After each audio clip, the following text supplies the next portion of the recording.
náš životný priestor je v Európskej únii a v NATO. Toto svorne vyhlasujú naši vládni politici. Pričom im žiaria očká z toľkej nádhery v úžasnej Moskve. Ako malé deti sa pretekajú, kto tam pôjde a kto vyjedná väčšie nič. Za to nič pre nás všetkých. Môžeme sa kľudne aj podeliť. Tebe nič, mne nič a tak dookola. Súdruh Blaha má nasledovateľov. Neboráci už objavili, že majú v Moskve aj toaleťák, dokonca mobilné telefóny a zahraničné ešpezetky na autách. Wow! Sám pán premiér absolvoval súkromnú pracovnú cestu do Moskvy, popotriasať si ruky s Putinom. Čo komu vadí, že sa stretáva s krvavým agresorom, medzinárodne hľadaným vojnovým zločincom, ktorý denne zabíja stovky našich susedov. Oni si za to môžu sami. Provokovali. Chceli byť súčasť vyspelého západu.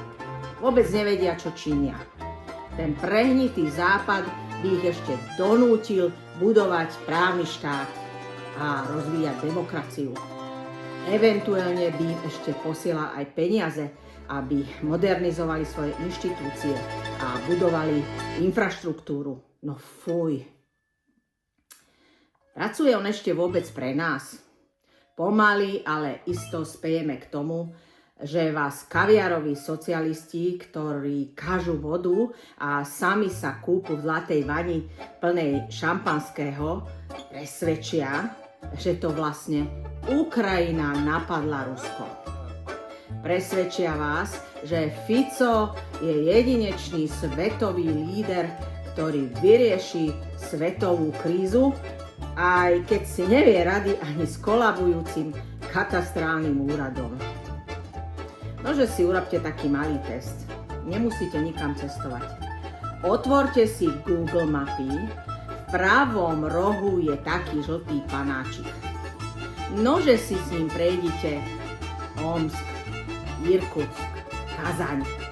Na vlastné oči uvidíte, aká je krásna a rozvinutá krajina, v ktorej sa ťaží celá Mendelejevova tabuľka.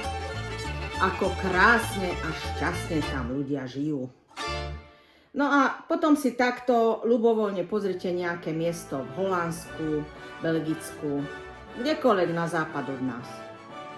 A určite vám dôjde, že my sme Európa.